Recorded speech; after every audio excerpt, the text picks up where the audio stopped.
The image was frozen in time, as if the world itself had paused to take in the moment. Donald Trump, face flushed crimson, leaned forward over the podium, his voice caught mid-roar, a hand slicing the air in a sharp, accusatory gesture. Across, from him, Barack Obama stood perfectly still, his eyes locked on Trump with a calm that seemed almost impossible in the heat of the exchange. No smirk, no flinch, just the steady gaze of a man who had weathered storms far greater than this.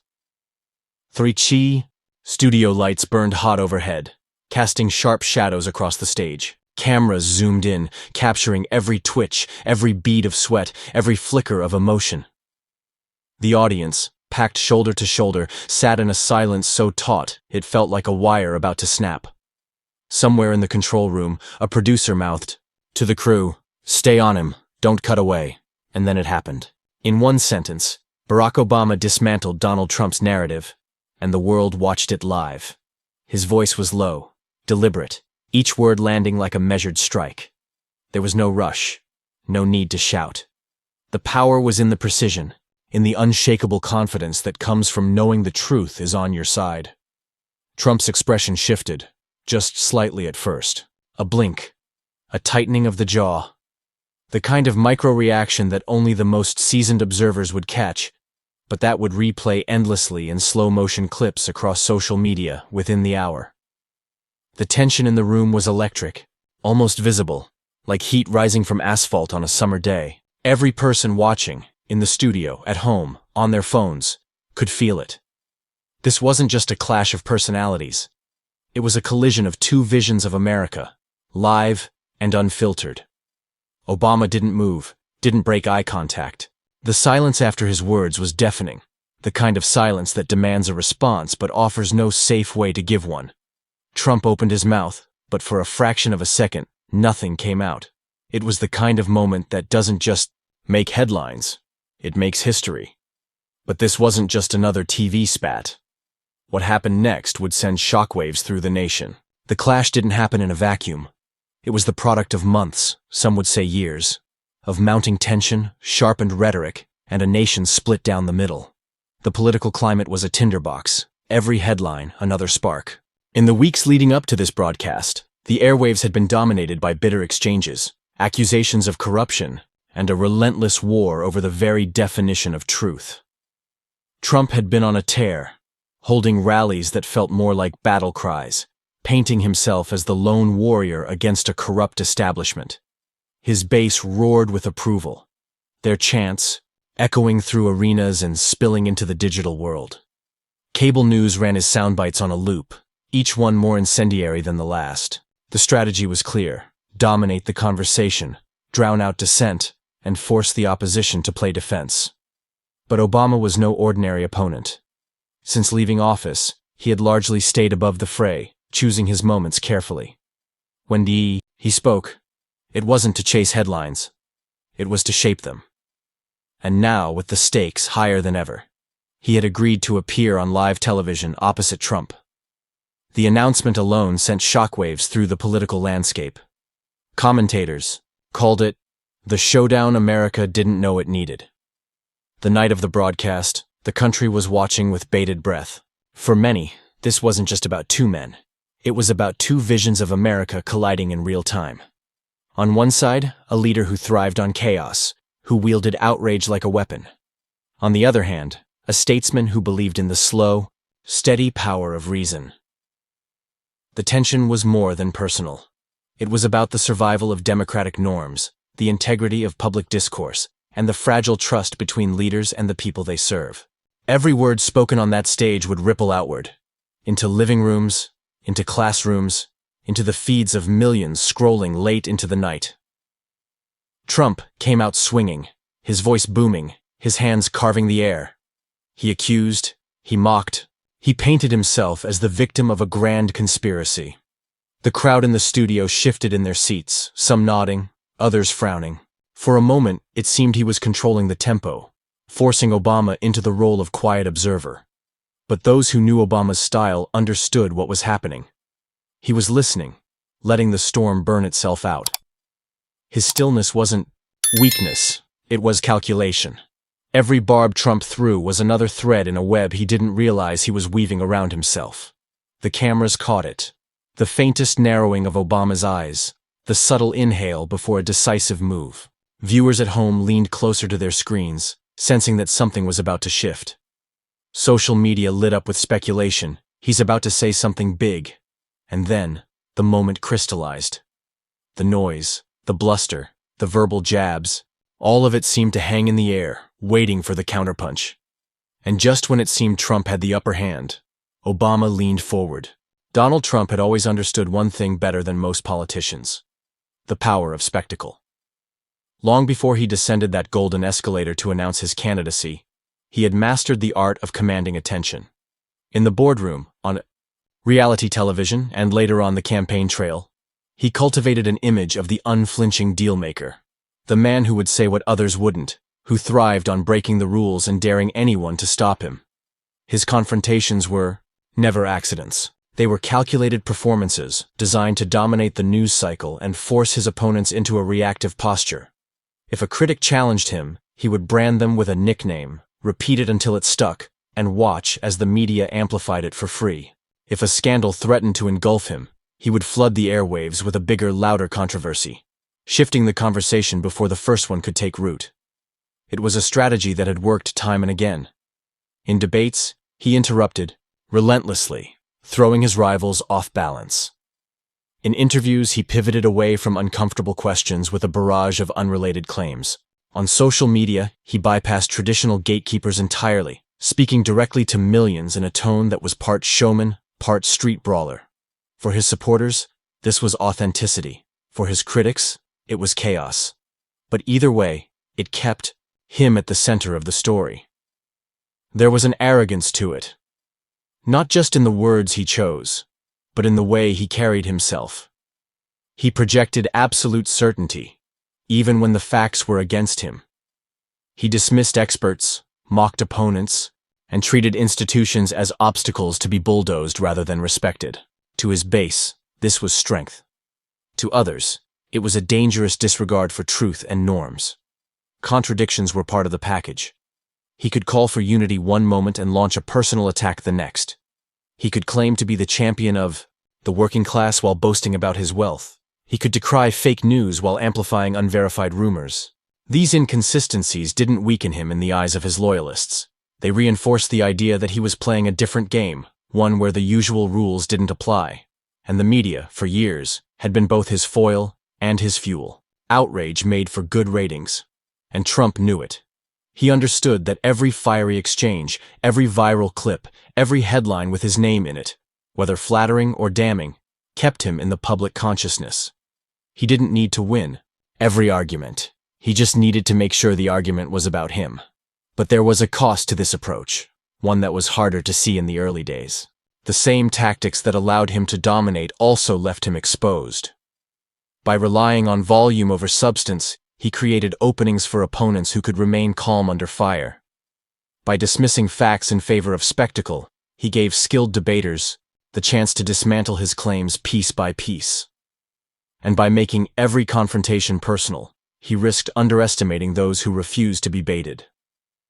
In past encounters, his opponents had often faltered. They took the bait, matched his volume, or tried to fact-check him in real time, only to be drowned out by the sheer force of his delivery. But Barack Obama was different. He had faced hostility before, from political adversaries and from those who questioned his very legitimacy. He had learned to absorb the blows, to let the noise pass over him, and to choose his moments with surgical precision. Trump's confidence in his own playbook was unshakable. He believed that if he could rattle Obama, force him into a defensive crouch, the night would be his. He had done it to senators, governors, and even seasoned journalists. Why should this be any different? What he didn't see, what perhaps he couldn't see, was that the stage was set for a reversal. The cameras that had so often been his allies were now capturing every flicker of frustration, every overreach, every moment when bluster replaced substance. The audience, both in the studio and at home, was watching not just the words, but the contrast between the two men. And in that contrast lay the seeds of what was to come. The more Trump pushed, the more Obama's composure stood out. The louder, Trump's voice rose. The more powerful Obama's measured tone became. The tactics that had once made Trump untouchable were, in this setting, beginning to look like liabilities. But the very tactics that once made him untouchable were about to unravel. Long before the cameras and the crowds, before the speeches that would echo across continents, Barack Obama was walking the cracked sidewalks of Chicago's South Side, knocking on doors that too many politicians had forgotten. He wasn't there for photo ops or headlines. He was there to listen. To the single mother juggling 2 jobs, to the laid-off steelworker wondering how to keep the lights on, to the teenager who had already seen more violence than most adults could imagine. Those early years as a community organizer taught him something that no Ivy League classroom could. Real change starts with listening, and leadership is about service, not spectacle. He learned to navigate rooms where trust had been broken, to speak in a way that made people feel seen, and to stand his ground when cynicism threatened to drown out hope. When he entered politics, he carried that same quiet determination. In the Illinois State Senate, he built a reputation for bridging divides, for finding common ground without sacrificing principle. He wasn't the loudest voice in the room, but when he spoke, people leaned in. His words were weighted because they were rooted in lived experience, not just political calculation. The 2004 Democratic National Convention was the night the nation first saw what Chicago already knew. His keynote address wasn't just a speech, it was a vision. He spoke of a country where there was no red America or blue America, only the United States of America. He spoke of unity, of shared destiny, of the belief that our differences need not divide us. It was eloquence without arrogance, conviction without condescension, and it lit a fire. 4 years later, that fire carried him to the presidency. The campaign was grueling, the scrutiny relentless. He faced whispers about his name, his heritage, and his legitimacy. He faced coded attacks and outright lies, but each time he met them with the same calm precision he had honed in church basements and union halls. He didn't match insult with insult.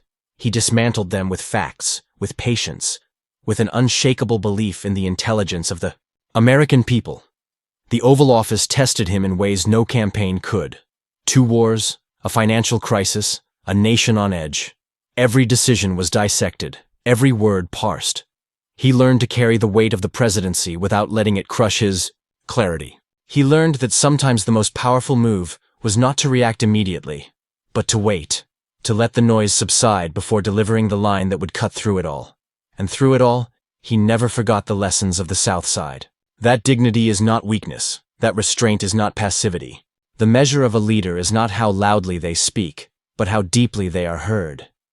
Even after leaving office, he remained a figure of moral clarity for millions. He chose his moments carefully, speaking out not for personal gain, but when he believed the stakes demanded it. He understood that his voice carried weight, and that using it recklessly would only diminish its power. So when the invitation came to appear on live television opposite Donald Trump, he didn't accept out of vanity or to settle old scores. He accepted because he knew the moment was bigger than either of them.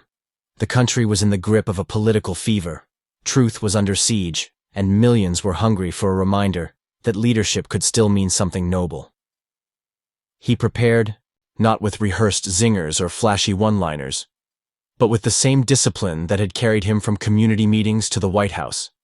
He studied the issues, anticipated the attacks, and most importantly, centered himself in the values that had guided him from the start. He knew Trump's style, the interruptions, the provocations, the relentless push to dominate the frame. He also knew that meeting fire with fire would only feed the spectacle. The real power would come from contrast. Calm against chaos, substance against bluster, truth against distortion. In the days before the broadcast, he thought about the people who would be watching. The immigrant family was wondering if they still belonged. The young activist fighting for climate justice. The veteran who had served under his command. He thought about the message they needed to hear. Not just in words, but in the way he carried himself.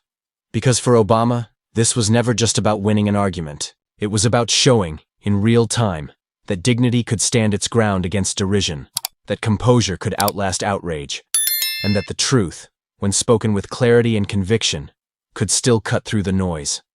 And so, on that night, as the lights blazed and the cameras rolled, he stood across from Trump not as a former president defending his legacy, but as a man defending the very idea of what leadership should be. Every chapter of his life, every door knocked on, every speech given, every battle fought, had led to this moment. And in that studio, all those years of discipline and restraint would pay off in one devastating exchange. The air in the studio had shifted. What began as a tense exchange was now a full-blown verbal duel, each word carrying the weight of years of political rivalry. Trump leaned forward, his voice booming, cutting across Obama's sentences before they could fully land. He jabbed the air with his finger, his tone rising with each interruption, as if volume alone could bend the truth to his will. Obama didn't flinch. He stood with the same measured posture he had maintained since the opening moments, his hands resting lightly on the podium, his gaze steady. Every time Trump's voice surged, Obama let it pass over him like a wave breaking against a rock. He waited for the noise to crest and fall before speaking again, his words deliberate, his cadence unbroken. The interruptions came faster now. Trump's strategy was clear. Keep Obama from completing a thought, force him into a reactive stance, and dominate the frame. He threw out accusations in rapid succession, some familiar, some freshly minted for the occasion, each one designed to provoke. But Obama's restraint was unnerving. He didn't match the pace, he slowed it. He didn't raise his voice, he lowered it, making the audience lean in to catch every syllable. The contrast was stark. One man radiating heat, the other projecting cool precision. The audience could feel the tension building. In the front rows, people shifted in their seats, glancing from one podium to the other as if watching a high-stakes chess match. The home viewers could sense it too. The moment when a debate stops being about points scored and becomes about who can hold their ground under fire. Trump's interruptions grew sharper, his tone edged with frustration. He accused Obama of dodging questions, of hiding behind polished rhetoric. He demanded answers on the spot, cutting off any attempt at context. The more he pressed, the more it became clear that he was trying to force a crack in Obama's composure. But Obama had been here before. In town halls where tempers flared, in press conferences where hostile questions came rapid fire, in moments when the stakes were far higher than a television debate. He knew that the real test wasn't in the words exchanged, but in the control maintained. At one point, Trump's voice rose so sharply that it seemed to rattle the microphones. The moderator tried to interject, but the two men were locked in a rhythm now, one pushing harder, the other holding steady. Obama's eyes never left Trump's, his expression unreadable, as if he were studying not just the words but the man behind them. The audience's anticipation was palpable. They could sense that Obama was holding something back, that he was waiting for the exact moment when the noise would be loudest, the tension at its peak. Social media feeds lit up with speculation. He's about to drop something big. Trump, sensing the crowd's attention wavering, doubled down. He leaned in, his voice dripping with derision, tossing out a final, barbed accusation meant to corner Obama into a defensive reply. And that was when it happened. The subtle shift in Obama's posture, the almost imperceptible inhale, the faint narrowing of his eyes. It was the signal that those who had followed his career knew well, the moment before the counterstrike.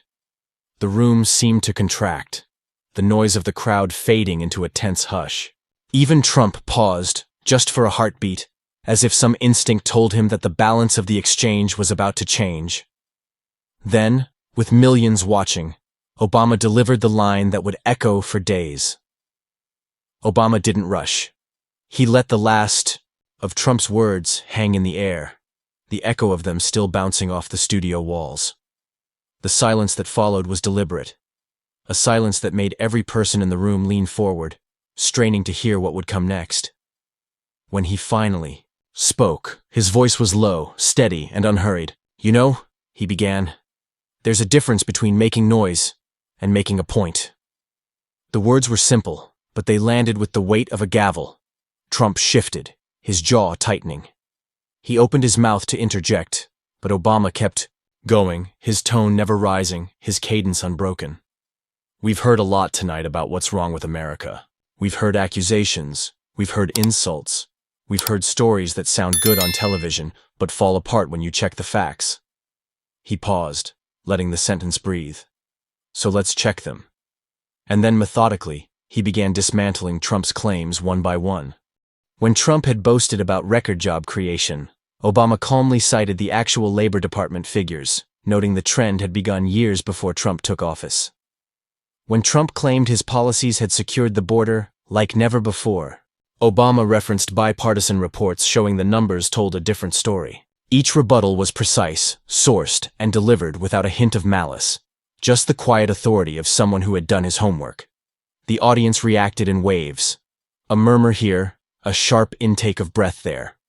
When Obama corrected a particularly glaring falsehood, one Trump had repeated for months, there was an audible gasp, followed by scattered applause that the moderator struggled to quiet. Trump's interruptions became more frequent, more desperate. "That's not true," he barked. "Fake numbers, fake news." But the more he tried to cut in, the more it underscored the contrast. One man speaking in complete, measured thoughts. The other lunging at fragments, trying to regain control. Obama didn't take the bait. He let Trump's protests hang in the air, then resumed exactly where he had left off, as if the interruptions were nothing more than background noise. "The American people," he said, "deserve leaders who respect them enough to tell them the truth, even when it's inconvenient, even when it doesn't fit neatly into a campaign slogan." The camera caught a close-up of Trump's face. The narrowed eyes, the twitch at the corner of his mouth. He was used to opponents stumbling under pressure, to them losing their composure when he went on the attack. But here was Obama, unshaken, turning each interruption into another opportunity to highlight the difference between them. Then came the moment that would dominate headlines. Obama leaned slightly toward the microphone, his voice dropping just enough to make the audience lean in. "You can shout over me," he said, "but you can't shout over the facts, and you can't shout over the truth." The reaction was instantaneous. Gasps, then applause, then a swell of cheers that the moderator's gavel couldn't contain. The sound rolled through the studio like a wave, and for the first time that night, Trump was silent. Obama didn't smile, didn't gloat.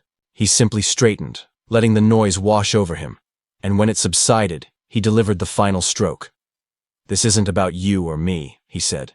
"It's about the people watching at home, the families trying to pay their bills, the kids wondering if their future will be better than their parents. They don't need theatrics.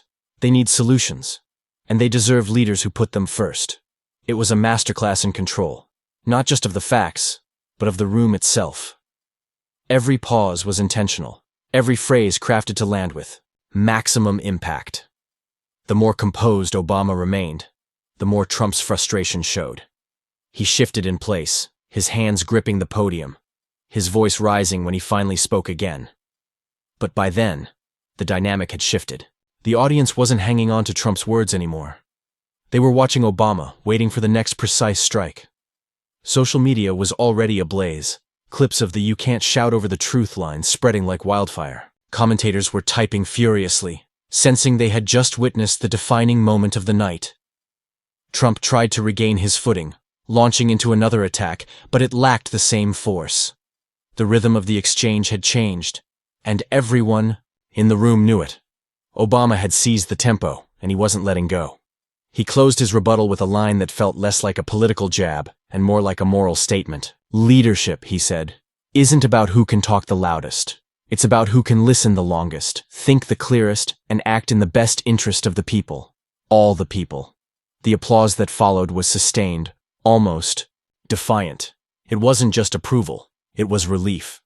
Relief that in a sea of noise, someone was still willing to speak with clarity and conviction. Trump's expression hardened. He glanced toward the moderator, then back at Obama, as if searching for an opening that wasn't there. The cameras caught it all. The tightening of his grip on the podium, the quickened blink, the faint flush creeping up his neck. Obama, meanwhile, stood exactly as he had at the start. Calm, centered, unshaken. He had delivered his counterattack not with volume, but with precision, and in doing so, he had shifted the ground beneath his opponent's feet. The studio was still buzzing when the moderator moved to the next question, but the energy had changed.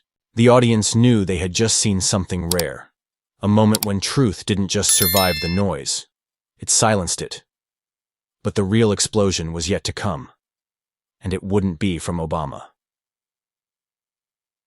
The moment the debate ended, the studio lights, still hot on the stage, the real battle shifted to the screens in people's hands.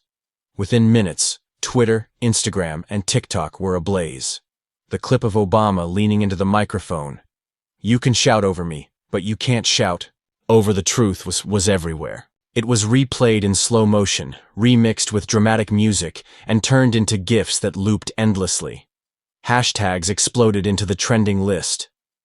Truth over noise. Obama mic drop. Fact check live. Each one carried thousands of posts, from political commentators to everyday viewers who had been glued to their TVs.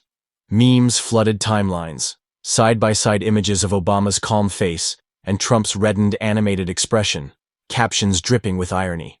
One viral post simply read, "This is what composure looks like." On YouTube, reaction videos began appearing within the hour.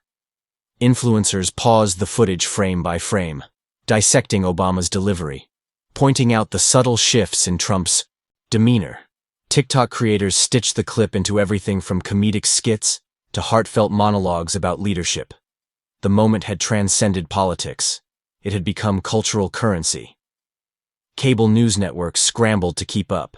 Panels of analysts replayed the exchange on loop, some marveling at Obama's precision, others questioning Trump's inability to regain control.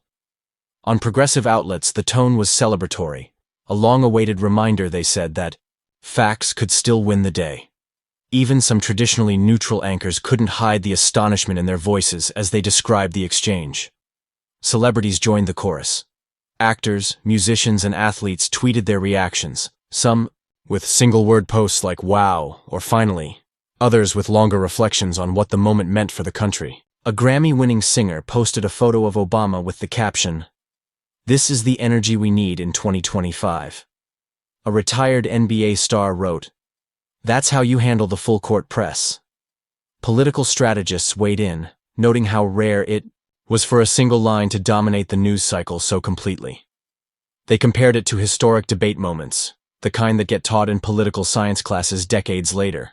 One analyst on a late-night panel said, "This wasn't just a rebuttal, it was a reset. The entire conversation shifted in those 10 seconds. And the numbers reflected it. Overnight polling showed a measurable swing in public perception. Among undecided voters who watched the debate, a significant percentage said they now viewed Obama more favorably. Not because they agreed with every policy, but because they respected the way he handled himself under pressure. Even some who leaned toward Trump admitted in anonymous surveys that the moment had made them rethink aspects of his leadership style. In living rooms across the country, families replayed the clip, discussing it over dinner. In classrooms, teachers used it as an example of rhetoric, composure, and the power of fact-based argument. In offices, it became water cooler talk, with coworkers debating not just the politics, but the performance. The ripple effect was undeniable. Late-night comedians built entire monologues around the exchange, some poking fun at Trump's reaction, others marveling at Obama's timing. Editorial cartoons appeared in morning papers, depicting the moment as a David and Goliath-style showdown. Except this time, the slingshot was a microphone, and the stone was a single, well-chosen sentence. Even international media picked it up. Headlines in Europe, Asia, and Africa framed it as a rare instance of American political theater, where substance triumphed over spectacle. Commentators abroad noted how the exchange resonated beyond U.S. borders, tapping into a universal hunger for leaders who could rise above the noise. Back in the U.S., the White House press corps peppered Trump's team with questions about the moment. Spokespeople tried to downplay it, insisting the president had won on the issues, but the narrative had already taken hold. The footage was too compelling, the contrast too stark.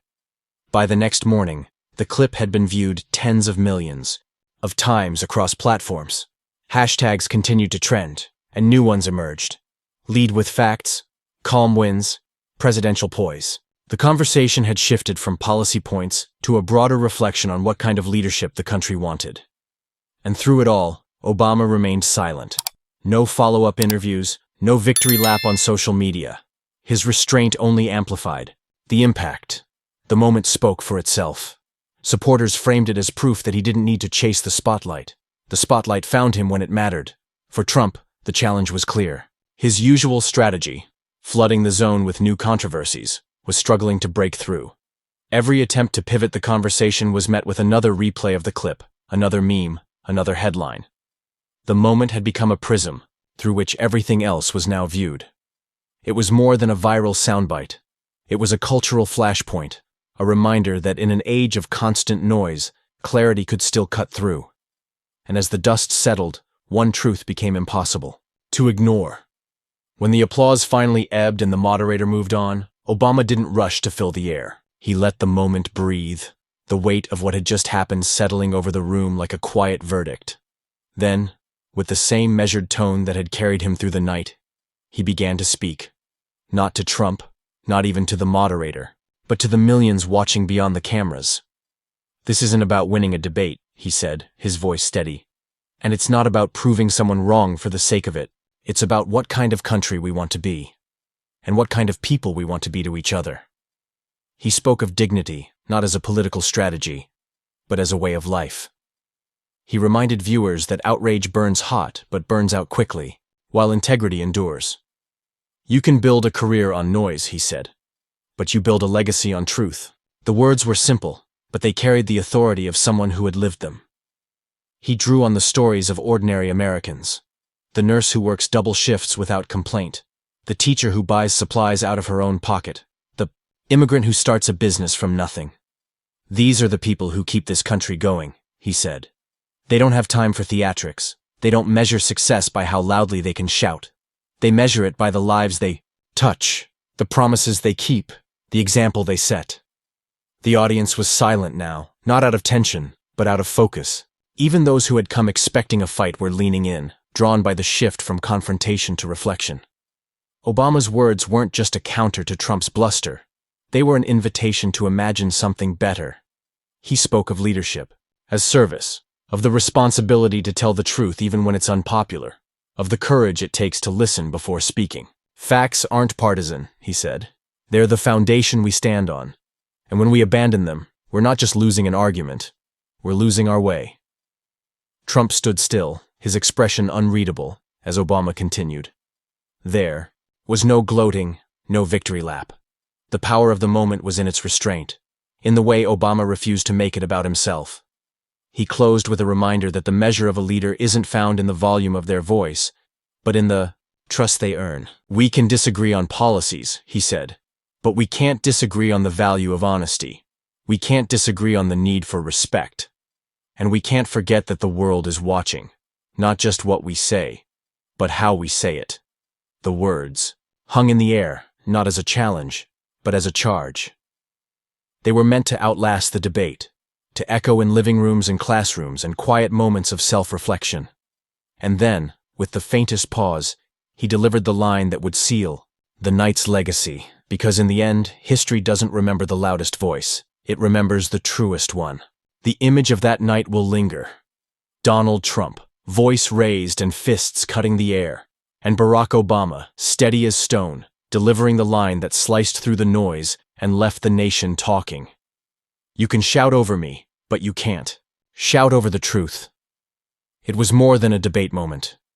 It was a reminder of what leadership can look like when dignity meets courage.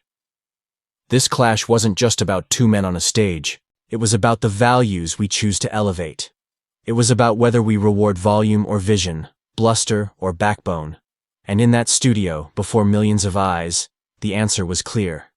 We saw that facts still matter, that composure can outlast chaos. The measure of a leader is not in how loudly they speak, but in how deeply their words resonate. In an era where outrage is currency, Obama showed that integrity still has the power to stop the room cold. But moments like this don't live on their own. They live because people like you carry them forward. If you believe that truth should never be drowned out, if you believe that leadership is about service and not spectacle, then help make sure this moment is seen, heard, and remembered. Share this video. Talk about it with your friends, your family, your community. Subscribe so you don't miss the stories that remind us who we are and who we can be. And most importantly, stand for the truth in your own conversations, your own choices, your own life. Because history isn't written by the loudest voices in the room. It's written by those who speak with clarity, act with integrity, and never forget who they serve.